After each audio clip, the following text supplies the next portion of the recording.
You'd be hard-pressed to find a film adaptation that doesn't take some liberties with the original property, whether it's changing emerging characters or completely rewriting the story. Comic book movies are of course no different, so let's take a look at 10 Marvel characters who were changed for the movies.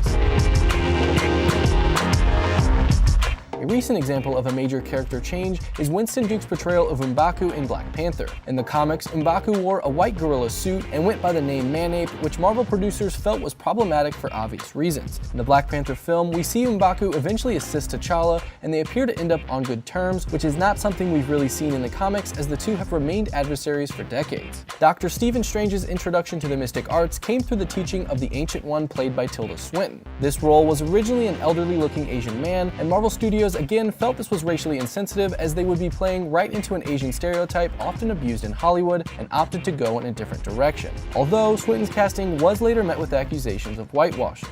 Helmut Zemo of Captain America Civil War underwent a series of changes for his adaptation, and really the only thing he shares with his comic counterpart is his name. Comic book Zemo wore a purple mask and costume and was more or less your traditional comic book supervillain, while MCU Zemo was a Sokovian colonel who lost his family during the Avengers fight with Ultron and sought out to fracture the Avengers as an act of revenge. In Thor Ragnarok, there's a clear difference between the Valkyries' appearance in the comics and the screen, but their backgrounds are also quite different. Rather than escorting worthy warriors to Valhalla like they do in the comics, the MCU's Valkyries were Odin's elite special forces unit. Tessa Thompson's Valkyrie also went through a heroic journey that doesn't resemble the comics at all, but they both about end up in the same place. The Mandarin from Iron Man 3 went through some changes for the screen similar to the Ancient One from Doctor Strange. In the comics, the character is portrayed by an Asian man, and Marvel opted for a different direction with Ben Kingsley playing the infamous false Mandarin and Guy Pearce as the real deal, and aside from his dragon tattoos, there's nothing else about him that's similar to the comic book version. And in the short film All Hail the King, it was revealed that there is a real Mandarin lurking somewhere, but we'll see if Marvel makes time for him anytime soon.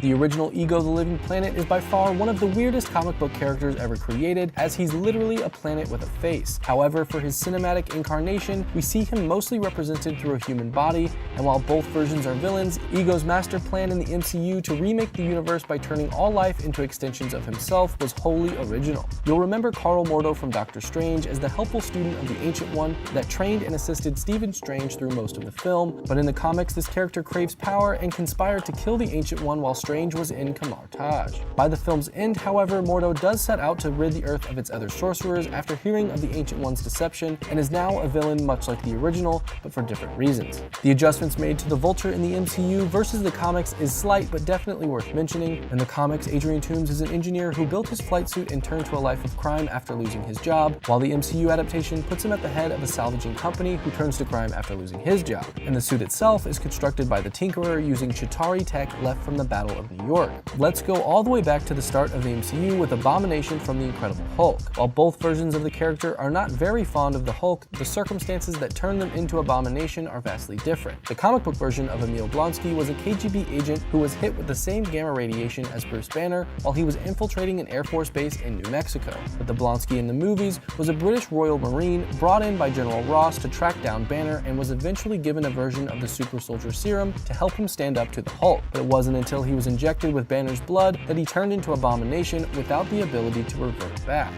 And finally, we have Yellow Jacket from Ant-Man. In the comics, Yellow Jacket was actually one of Hank Pym's many identities used over the years, as well as the moniker adopted by supervillain turned superhero Rita Damara. But the MCU decided to give the Yellow Jacket mantle to existing villain Darren Cross. That character actually had abilities like super strength and enhanced senses in the comics, but for Ant-Man, he constructed the Yellow Jacket suit so he could shrink just like Hank Pym. In the film, the two characters share a close relationship, but in the comics, they rarely crossed paths, and while Corey Stoll's Darren met his demise as so many MCU villains do, his comic book counterpart has started wearing his own Yellow Jacket suit as a way to control the side-shifting abilities he gained later on. Thanks for tuning in. If you enjoyed this video and want to see more, give it a like, and be sure to subscribe for more entertainment news you care about.